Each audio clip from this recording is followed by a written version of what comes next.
I never used to be the person who would buy a camera brand new.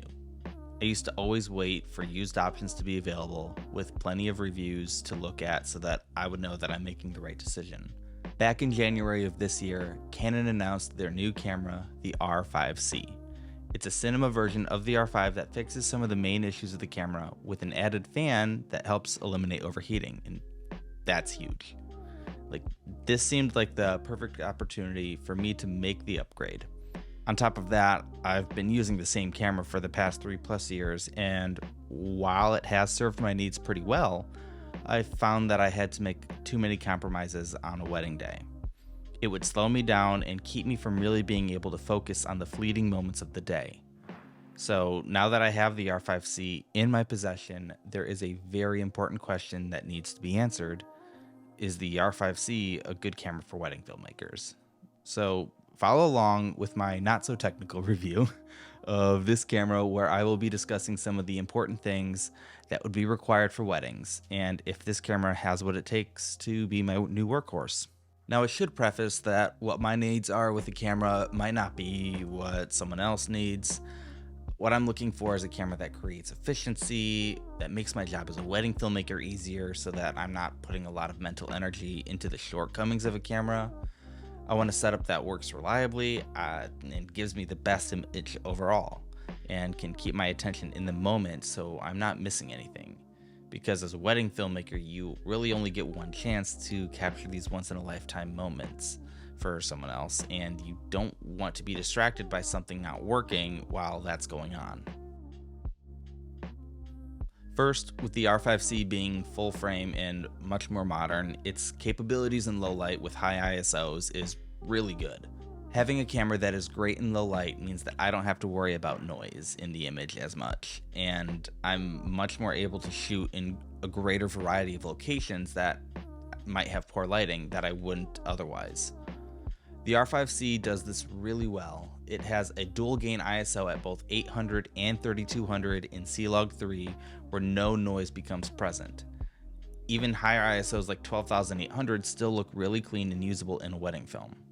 The image can be unforgiving if you shoot underexposed and try to recover the shadows, and you will start seeing noise reintroduced in the image once you start doing that. Secondly, let's talk about autofocus.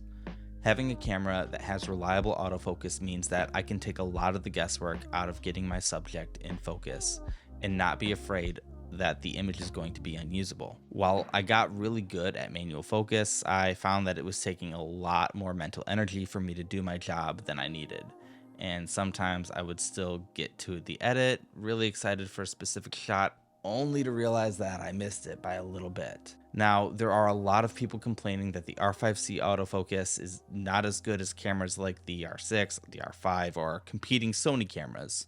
And while it might be different, it is still reliable enough for me for what I'm doing. I even have focus peaking turned on with the autofocus so I can tell if it's not hitting focus. And while it is still rare that it doesn't hit focus, I like having that feature for some peace of mind.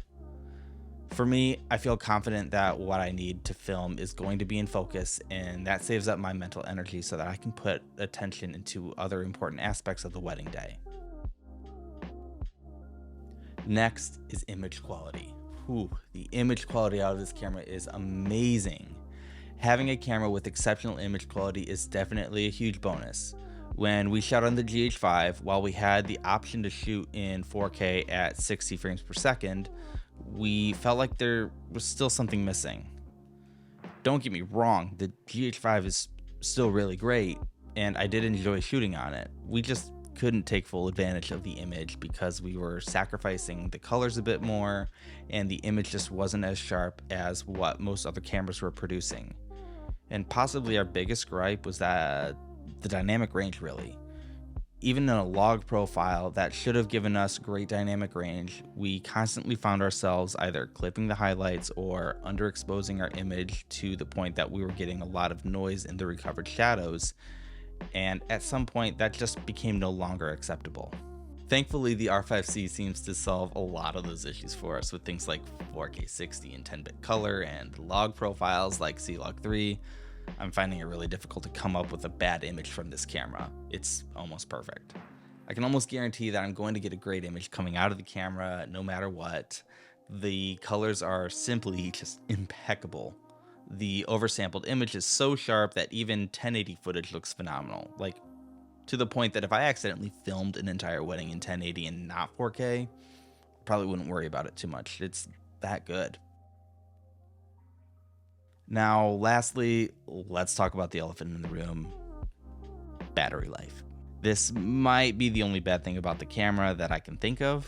Like, on a single Canon battery in 4K 60, you can expect up to about 32 minutes of battery life, and it does not matter if you are recording or not, the battery will drain the same regardless. Now, you could buy a dozen or so batteries and hopefully be good to go, or you can get something like the Anton Bauer Titan-based battery that can extend your battery life up to about 5 hours. And if you're turning your camera off in between moments and locations, you theoretically should be able to get through most, if not all, of the wedding day. It really depends on how much you're shooting at that point. I will do another video on this at a later date after I've had some more time to test it out, so stay tuned for that, and hit the subscribe button below and the bell icon to be notified when that drops. So I guess now the question remains, is this a good camera for wedding filmmakers? And I would say yes, absolutely. I feel like this camera fits my needs perfectly. Even though the battery life isn't perfect, I feel like I have figured out a system that allows me to not worry about the battery and stay focused on everything else that matters. I cannot wait to continue using this camera, putting it through its paces, and making beautiful art with it. Thank you so much for watching this video. If you want to see more videos about the R5C or other wedding video related content, hit the subscribe button and turn on the notification bell. And please make sure to give this video a huge thumbs up, as that will help me out a lot with YouTube and the algorithm and everything, and showing this video to more people. But until next time, see ya.